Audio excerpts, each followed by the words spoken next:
साथियों नमस्कार। साथियों आनंद से रहें और प्रकृति के साथ प्रसन्नचित रहें। मैं राम प्रताप सिंह कुशवाहा आप सभी का सादर अभिनंदन करता हूं हमारे चैनल ज्ञान एंड नॉलेज के प्रोग्राम मंथन में। आज का मंथन अवश्य सुनिए, क्योंकि सामने आप देख ही रहे हैं प्रभु श्री राम जी विराजमान हैं और साथ में प्रकृति के अंश विराजमान हैं। उनको भी आप देखिए। सब प्रकृति के ये नए नए पौधे आए हैं। आज भगवान जी के पावन जन्म दिवस पर इनका रोपण होना है और वास्तव में आज का दिन बहुत ही अमूल्य है, बहुत बहुमूल्य है, जिसकी तुलना इस संसार में करना हम सब के लिए संभव नहीं है। आज के इस मंथनमयी प्रोग्राम को अवश्य सुनिए। हमारा जो ये मंथन प्रोग्राम है ये यद्यपि समुद्र मंथन जी को ही समर्पित है, लेकिन पौराणिक काल में समुद्र मंथन हुआ हो या ना हुआ हो, लेकिन विचारों का मंथन आज अवश्य होना चाहिए। और विचार ही एक सत्संग के स्वरूप हैं और विचारों से ही एक नई क्रांति और एक नई चीज़ का अभ्युदय होता है। और आज हम प्रकृति के स्वरूप का ही वर्णन करेंगे और साथ में भगवान श्री राम जी के प्रकृति के महत्व और प्रकृति में उनके जो उन्होंने अपने जीवन की महान यात्राएं की हैं पवन पुत्र श्री हनुमान जी के साथ, उनका भी आज दिव्यता से वर्णन होगा। और इस ब्लॉग को आप सुनिए अवश्य। इसमें बिल्कुल आपको नई चीज़ मिलेगी जो अभी तक संभवतः आपने सुनी नहीं होगी, क्योंकि हम आध्यात्मिक रूप से तो भगवान श्री राम जी को आराध्य अपना मानते ही हैं, इष्ट मानते ही हैं, लेकिन एक जो दूसरा क्षेत्र है जिसके लिए उन्होंने अपना सर्वस्व निछावर किया, अपने जीवन का अधिकांश समय उसी में समर्पित किया, उस विशेष बिंदु को हम भूल जाते हैं या हम छोड़ देते हैं या हम उसको महत्वहीन कर देते हैं। जबकि सत्य तो यह है कि जो आधुनिक शैली में आज विश्व, पूरी दुनिया, पूरा संसार, पूरा वर्ल्ड और हम सब समाज के प्रत्येक व्यक्ति, उसमें सभी धर्म, सभी संप्रदाय, सभी वर्ग के लोग या मानव, जीव, प्राणी, क्रीचर्स, सभी लोग शामिल हैं। जो जीवन पद्धति पर हम मानव चल रहा है वो मानव अपने आप दिनों दिन प्रकृति से दूर होता जा रहा है। और जितना ही दूर हम प्रकृति पर्यावरण के अंशों से और प्रभु राम जी के सिद्धांतों से दूर होंगे, समझ लीजिए कि हम उतना ही अपने आप को गड्ढे में डाल रहे हैं, स्वयं वर्तमान में भी और भविष्य के लिए भी। भूत तो है, भूत से कोई मतलब नहीं प्रकृति का। प्रकृति तो वर्तमान में और भविष्य में ही निर्धारित है, भूत का चैप्टर नहीं है। भूत में तो जो आपने किया है वो वर्तमान में आप फेस करेंगे और जो वर्तमान में आप कर रहे हैं वो भविष्य में आप फेस करेंगे। यद्यपि निर्विवाद रूप से प्रकृति, नेचर और जलवायु और प्रदूषण, एनवायरनमेंट के लिए तो स्वयं भगवान शिव ही समर्पित हैं और शिव यथार्थ में प्रकृति हैं, यथार्थ में नेचर हैं, यह बात सत्य है। लेकिन फिर भी प्रकृति, नेचर और पर्यावरण को दर्शाने के लिए, उसके महत्व को दर्शाने के लिए हमें एक नायक की ज़रूरत है, एक हीरो की ज़रूरत है। भाई जब तक कोई हीरो नहीं होगा तब तक फिल्म कैसे बनेगी।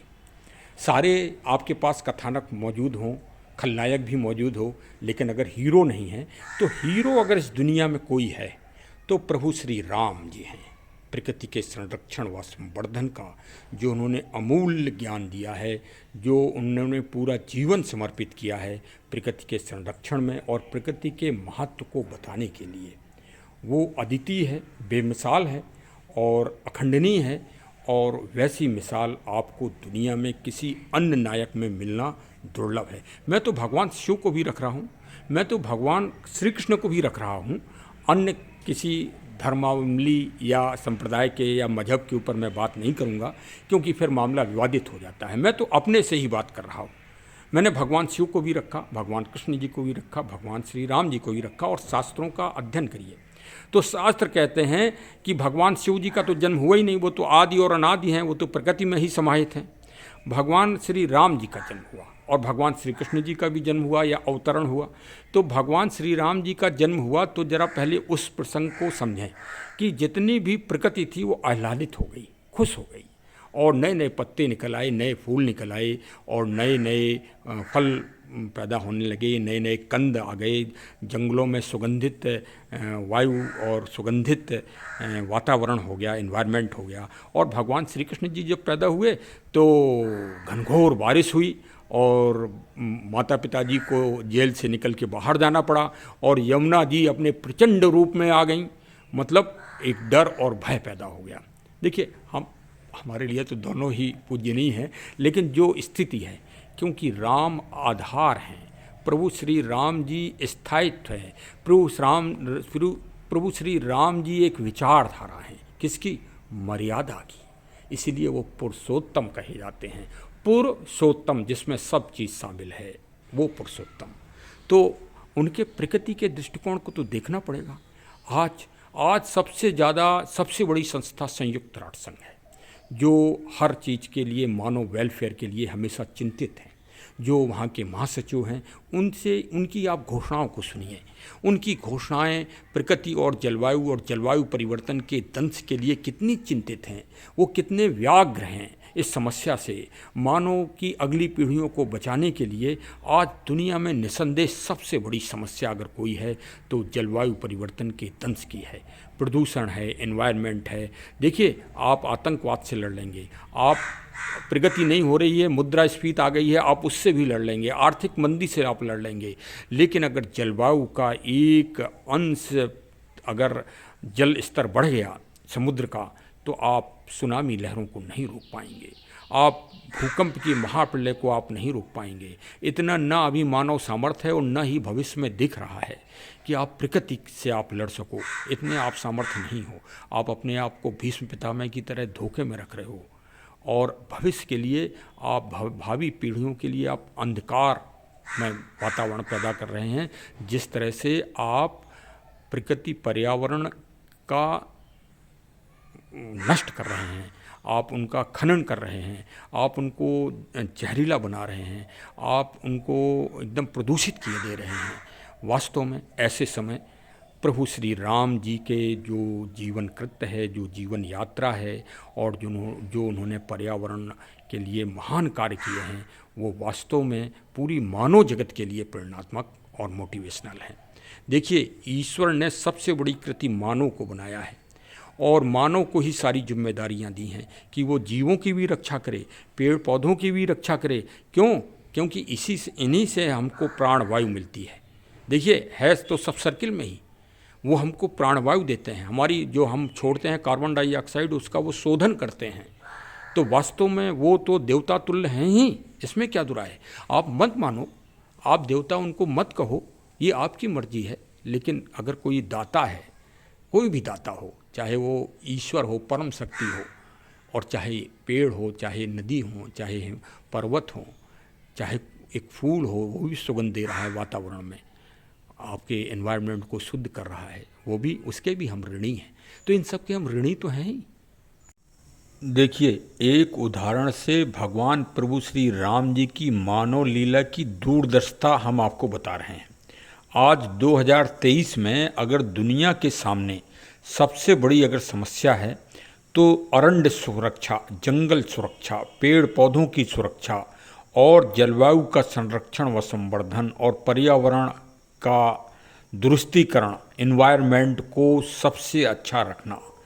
क्योंकि ये पूरा वायुमंडल और पूरी पृथ्वी एकदम जहर के गोले के रूप में धधकने लगी है, ये आप स्थिति समझ लीजिए। उस समय सबसे पहले दुनिया के आप जितने भी शास्त्र उठा लें, पढ़ लें, अध्ययन कर लें, मनन कर लें, मंथन कर लें। प्रभु श्री राम जी ने को जब वनवास हुआ तो वो कितने गदगद खुश हुए कि जिसका वर्णन तुलसीदास जी ने बड़े ही महानता के साथ किया है, और उनकी विचारधारा को बताया है, स्पष्ट किया है कि जंगल को उन्होंने कानन की उपमा दी। देखिए, मैं उस चौपाई को भी पढ़ रहा हूँ आपको। देखिए, कितना मोटिवेशनल विवरण है। धर्म धुरीन धर्म गत जानी, कहऊ मात सन अति मृदु बानी, पिता दीन मुहि कानन राजू, जह सब भांत मोर बड़ काजू। अपनी माता जी से उन्होंने कहा कि पिताजी ने मुझको वन का राज्य दिया है, जहाँ सब प्रकार से मेरा बड़ा काम बनने वाला है। मतलब जंगलों की, अरण्य की सुरक्षा और अरण्य की संस्कृति की सुरक्षा के लिए भगवान वन गमन के लिए प्रस्थान किए। भगवान भी इंद्र की तरह, जैसे इंद्र का वैभव दिखाया गया है, इंद्र का ऐश्वर्य दिखाया गया है, भगवान प्रभु श्री राम जी या उनके पूज्य पिता दशरथ जी या उनके जो पूर्वज थे, वो इंद्र से कोई कम थोड़ी थे। इंद्र की रक्षा करने के लिए वो जाया करते थे स्वर्गलोक। इतने बड़े चक्रवर्ती सम्राट थे राजा दशरथ। उनके पुत्र थे प्रभु श्री राम, उनको पूरी सेना लेके जा सकते थे वनवास, पूरा अपना राजमहल भी उठा के ले जा सकते थे, वो इतने सामर्थ्य थे। लेकिन वन की सुरक्षा के लिए वो अकेले चल दिए। आप ये समझिए, इतना वन को महत्व उन्होंने उस समय दिया। और फिर क्या किया, वनों में जाके उन्होंने ज्ञान प्राप्त किया, ऋषियों से, मुनियों से, तपस्वियों से, और एक संगठन खड़ा किया, संस्कृति का, सामूहिकता का। और क्या किया, सबसे पहले दुनिया में गणराज्य की स्थापना की प्रभु श्री राम जी ने। कि कहाँ पर, वन में, जंगल में। वन से ही उन्हें ज्ञान प्राप्त हुआ। उन्होंने कोल, भील, जितने भी गोह, सबके राज्यों की रक्षा करके और संगठित किया। राजा सुग्रीव की जाके मदद की, और सुग्रीव को मदद करके सुग्रीव को राजा बनाया, और बाली के पुत्र जिनका वध किया था उसको, अंगद को युवराज बनाया। और फिर किष्किंधा में जाके हनुमान जी से प्रकृति और भक्ति दोनों का मिलन हुआ।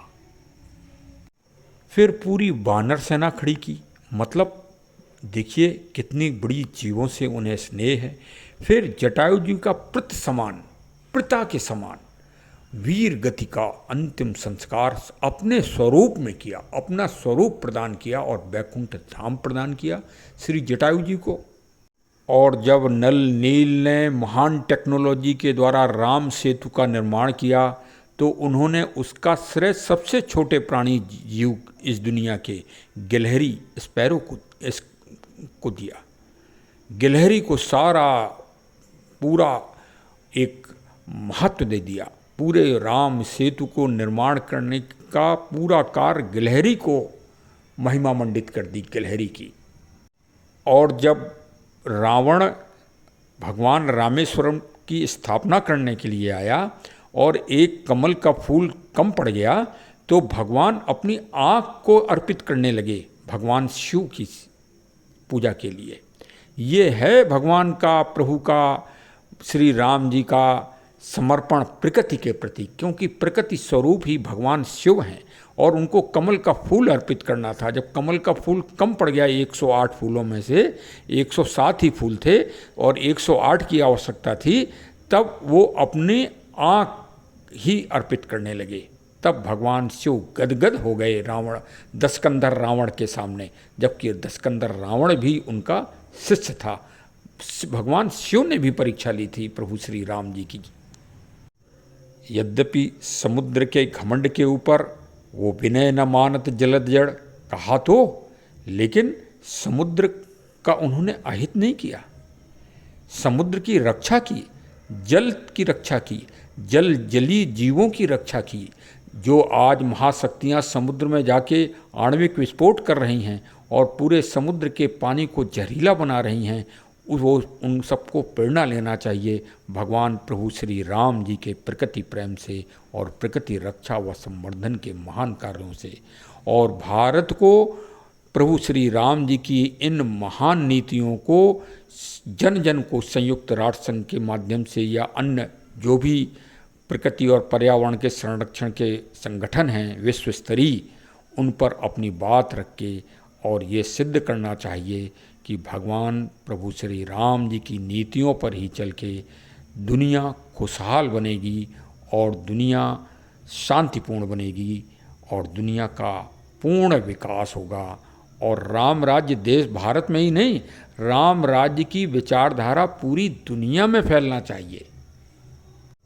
अरे इसी से प्रेरणा लीजिए कि श्रीलंका पे कोई प्रभु श्री राम जी ने अपना प्रतिनिधि थोड़ी बैठाला, उन्हीं के प्रतिनिधि विभीषण जी को ही वहाँ का राज सुपुर्द कर दिया। यही है गणराज्य। इसी को गणराज्य कहते हैं कि बाली के पुत्र को युवराज बना दिया। इसी गणराज्य की अवधारणा का जन्म अगर किसी ने दिया इस दुनिया में तो भगवान प्रभु श्री राम जी ने दिया है। औपनिवेशिकवाद का विस्तार उन्होंने नहीं किया और उन्होंने किसी देश पर अतिक्रमण नहीं किया।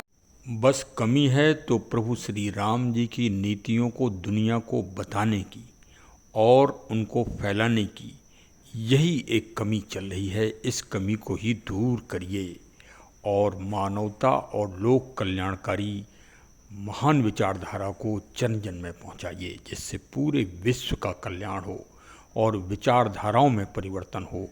अब दोबारा first world war, second world war और यूक्रेन और रसिया ऐसे महायुद्ध की विकरालता ना हो कि और प्रकृति का भयंकर विनाश न हो पूरी दुनिया में। ऑस्ट्रेलिया, ब्राज़ील, कनाडा के जंगलों में ऐसी आग लग रही है जो सालों जलती है। जब मानसून के बादल से पानी बरसता है तभी वो बुझती है। यही मानव का ये जो सोच है और ये दोहन है, यही गर्त में ले जा रहा है। यदि ये जंगल, ये अरण्य, ये फॉरेस्ट सुरक्षित नहीं रहे जो प्रभु श्री राम जी की अविरल विचारधारा थी, तो आप ये समझिए कि ये दिनों दिन भयंकर विपदाएं दुनिया के सामने आती रहेंगी। मैं तो आज इस पुण्य तिथि पर और पुण्य समय पर ईश्वर से भी प्रार्थना करूंगा कि प्रकृति पर्यावरण संरक्षण के लिए सबको सद्ज्ञान दें, सबको विवेक दें। साथ में भारत सरकार से, यानी भारत सरकार के जो प्रतिनिधित्व हैं, माननीय प्रधानमंत्री जी, माननीय विदेश मंत्री जी, माननीय गृह मंत्री जी, पर्यावरण मंत्री जी, वन मंत्री जी और भारत के महामहिम राष्ट्रपति महोदय और भारतीय सर्वोच्च न्यायालय के मुख्य न्यायाधीश महोदय, उनसे मैं अनुरोध करूंगा कि प्रभु श्री राम जी को संयुक्त राष्ट्र संघ के माध्यम से, देखिए आप प्रस्ताव भेजिए और विश्व बंधुत्व प्रकृति दिवस, अंतर्राष्ट्रीय विश्व दिवस, इस महान दिवस को घोषित किया जाए, जिससे भगवान राम जी के द्वारा जो महान कार्य किए गए हैं, अरण्य में यात्रा में, अपनी वनगमन की यात्रा में, वो सब जन जन में उनका देदीप्यमान हो, उनका प्रभाव पड़े और जन जन के लोग प्रेरणा ले सकें और मोटिवेशन ले सकें।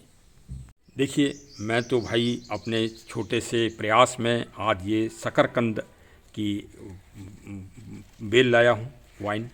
आज इसको रोपित करेंगे, क्योंकि पहले जब आयुर्वेदिक रूप से हम पौष्टिक तत्वों से शरीर को मजबूत रखेंगे तब हमको प्रसन्नता प्राप्त होगी।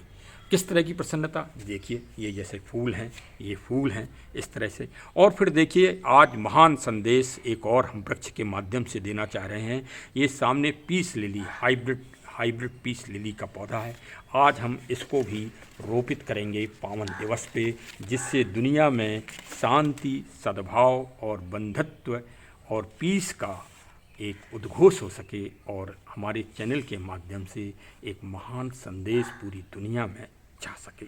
देखिए हम तो सोचते हैं कोई सुने या न सुने, लेकिन हमारी तो भाई आशा यही है, महत्वाकांक्षा भी है, इसको महत्वाकांक्षा भी कहा जाए कि दुनिया का हर नागरिक हमारे ब्लॉग को अवश्य सुने, हमारे वीडियो को सुने और जन जागरण करे, प्रकृति पर्यावरण और जलवायु संरक्षण के लिए जन जन में इसको फैलाए। ये उसका कर्तव्य भी है कि यदि वो पौधे नहीं लगा सकता है तो कम से कम हमारे वीडियो को जन जन में भेज तो सकता है, फॉरवर्ड तो कर सकता है, हमारे चैनल को भविष्य के लिए सब्सक्राइब तो कर सकता है, जिससे उसके लिए नोटिफिकेशन भी उसे प्राप्त होते रहें।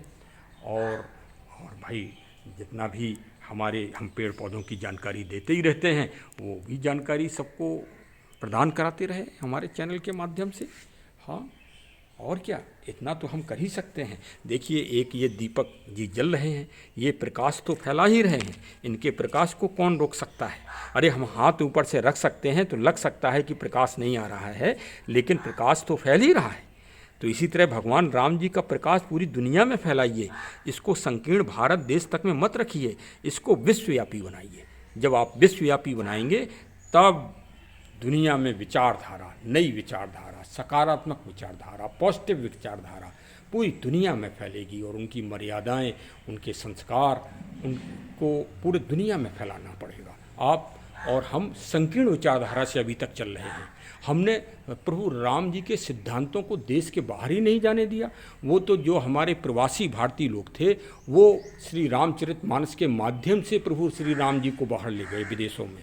और आज फिजी है, केन्या है, मॉरिशस है, थाईलैंड है, इंडोनेशिया है, सभी जगह प्रभु श्री राम जी का व्यापक स्वरूप चल रहा है, अखंडनीय स्वरूप वहाँ स्थापित हो चुका है। हम लोग जो भारत में नहीं कर पा रहे हैं वो वहाँ पर हमारे प्रवासी भारतीयों ने वो चमत्कार कर दिए। कई जगह तो राष्ट्रीय ग्रंथ श्री रामचरितमानस को बना दिया गया। देखिए भाई, वीडियो बनाते बनाते वीडियो में बनाने में समय लगता है, मैं कोई विशेषज्ञ हूँ नहीं। आज दिन भी परिवर्तित हो गया और दिन परिवर्तित होने के बाद आज 31 मार्च भी हो गई। कल 30 मार्च को रामनवमी थी, आज 31 मार्च हो गई। तो आज भगवान का और एक प्रिय खगोलीय अंतरिक्ष नक्षत्र पुष्य नक्षत्र, पुष्य नक्षत्र में ही प्रभु श्री राम जी के सारे कार्य होते हैं। मैं इसके द्वारा राम जन्मभूमि समिति जो संस्था है, जो श्री राम जन्मभूमि जी के मंदिर का निर्माण करवा रही है, मैं उनके महासचिव महोदय श्री चंपत राय जी को से विशेष अनुरोध करूंगा कि अगली जनवरी 2024 में 26 जनवरी को, जिस दिन भारत का गणतंत्र बना है, भारत का संविधान बना है, उस दिन अंगीकृत हुआ है, उस दिन पुष्य नक्षत्र लग रहा है। और पुष्य नक्षत्र में ही भगवान प्रभु श्री राम जी के सारे कार्य होते हैं। आप इतिहास उठा के देख लीजिए। और उसी दिन भगवान की स्थापना जन्मभूमि में, जहाँ मुख्य पंडाल था, जहाँ मैंने 2.5 दिन ड्यूटी दी है और मैंने अनुभूति भी की है प्रभु श्री राम जी की के मतलब महत्व की और उनकी अंश की, कि जब इस दुनिया में, इस देश में हमारे नाम से एक बूंद का टुकड़ा नहीं गिरेगा, उसी दिन मैं इस दुनिया में स्थापित हो जाऊंगा, इस भूमि में स्थापित हो जाऊंगा। ये इमोशनल संवेगात्मक हमको 2.5 दिन की ड्यूटी में ये आभास हुआ था, तो मैं इस चैनल के माध्यम से बता रहा हूँ। भाई खुशी की बात है ना, तो बता रहे हैं। 2.5 दिन ही बड़ी मुश्किल से, जबकि हमने 2.5 वर्ष वहाँ बिताए अपनी ड्यूटी के, लेकिन 2.5 दिन ही हमारी ड्यूटी लग पाई। ये भी एक संयोग आप देखिए। तो भाई आप 26 जनवरी 2024 को पावन तिथि पर स्थापना करवाएं। देखिए, मैं इतिहास से इस बात की पुष्टि कर रहा हूँ कि आप ऐसा क्यों करें। देखिए, ओरछा टीकमगढ़ की महारानी श्रीमती गणेश कुंवर जी और उनके राजा साहब श्री मधुकर साय साहब, तो आपको वृत्तांत मालूम ही होगा, जन जन को मालूम है कि भगवान श्री राम जी की मूर्ति को वो अयोध्या से ओरछा ले गई थी पुष्य नक्षत्र में, और 8 मई 18 दिन में वो पुष्य नक्षत्र में ही ओरछा में रसोई घर में स्थापित हो गए थे। वचन दिया था रानी साहिबा ने, उसी वचन के तहत वो रसोई घर में ही स्थापित हो गए और आज भी वहाँ स्थापित हैं और वहाँ राजा राम जी के रूप में हैं। भारत के मध्य क्षेत्र में स्वयं राजा बन के बैठे हुए हैं प्रभु श्री राम जी। पुष्य नक्षत्र में ही सारे काम हुए हैं और पुष्य नक्षत्र में ही गोस्वामी तुलसीदास जी ने सन 1631 संवत में रामनवमी के दिन श्री रामचरितमानस के लेखन का श्री गणेश किया था। तो भाई हमारा भारत सरकार से और श्री चंपत राय साहब से विशेष अनुरोध है इस ब्लॉग के माध्यम से कि 26 तारीख को 11:45 पे जब भारत का झंडा फहराया था गणतंत्र के रूप में, उसी समय भगवान प्रभु श्री राम जी का झंडा जन्मभूमि में फहराया जाए और उनके विग्रह जी को पावन रूप से विधि विधान से पूजा पाठ के साथ स्थापित किया जाए। और चाहे श्री रामनवमी जी के दिवस को, जिस दिन भगवान प्रभु श्री राम जी का जन्म दिवस हुआ उस दिन को, या 26 जनवरी को विश्व बंधुत्व प्रकृति दिवस, अंतर्राष्ट्रीय विश्व बंधुत्व प्रकृति दिवस लॉर्ड श्री रामा, भगवान श्री राम जी के को समर्पित करते हुए ये घोषित कराया जाए। संयुक्त राष्ट्र संघ घोषित ना करे तो राष्ट्रीय स्तर पर भारत सरकार इस महान कार्य को पूरा कर दे और वो दिन प्रकृति के संरक्षण व संवर्धन के लिए ही समर्पित कर दिया जाए और हर जगह पौधे भगवान प्रभु श्री राम जी के नाम से लगाए जाएं, जिससे प्रकृति का महान संरक्षण व संवर्धन हो सके और ये सृष्टि बच सके, ये भूमंडल बच सके, ये प्रकृति बच सके। ये महान उद्देश्य और महान मोटिव और मोटिवेशन इसका होना चाहिए। मोटो जिसे कहा जाए, ये मोटो उस दिन स्थापना के साथ ही उद्घोषित होना चाहिए। देखिए साहब, हम तो ये सारे फूल के पौधे लाए हैं। ये देखिए, ये लेमन ग्रास है जो कुश की वैरायटी है, ये भी लाए हैं, इसको भी लगाएंगे क्योंकि कुश जीवन में कभी समाप्त नहीं होता। कुश की सबसे बड़ी विशेषता ये है और ये कुश की ही वैरायटी है। और ये देखिए, ये लाए हैं, ये इस तरह से बहुत सारे पौधे लाए हैं जो भगवान बिगोनिया लाए हैं। ये देखिए, ये सब लाए हैं। अरीका पाम भी लाए हैं जिससे वायुमंडल अच्छा हो घर का और स्वच्छ वातावरण हो, दुनिया का भी हो। ये मत सोचिए कि हमारे घर का वातावरण, आप तो हवा को अगर एक पौधा लगा के कहीं भी स्वच्छ करेंगे तो समझिए पूरा विश्व सुरक्षित हो रहा है। आपके छोटे से प्रयास से, छोटे से प्राणवायु ऑक्सीजन के उत्कर्षण से। आप स्नैक पाम लगाइए, स्नैक पाम बहुत अच्छा है, घर घर में वो प्राणवायु ऑक्सीजन देता है। ये देखिए, गुड़हल लाए हैं, ये गेंदी लाए हैं, ये मनी प्लांट, ये सब इस तरह से पौधे लाए हुए हैं और ये सब फूल भी खिलेंगे, भगवान को समर्पित रोज किए जाएंगे पूजा में और इनसे सकारात्मकता, पॉजिटिविटी भी आएगी। मैं अपने चैनल के माध्यम से महासचिव श्री चंपत राय जी के साथ ही उत्तर प्रदेश सरकार के यशस्वी मुख्यमंत्री श्री आदित्य योगी नाथ जी से भी मैं प्रार्थना कर रहा हूँ, निवेदन कर रहा हूँ कि उस वही पुष्य नक्षत्र का दिन निर्धारित वो करें प्रबंधन के आधार पर, तो वास्तव में बहुत ही दिव्य होगा और दिव्यता प्राप्त होगी और भगवान प्रभु श्री राम जी का आदि और अनादि काल तक पराक्रम और यश और उनकी मर्यादाएं और उनकी नीतियां आच्छादित होंगी और अखंडनीय होंगी और मानव कल्याण व लोक कल्याण के लिए हमेशा मार्गदर्शक बनी रहेंगी।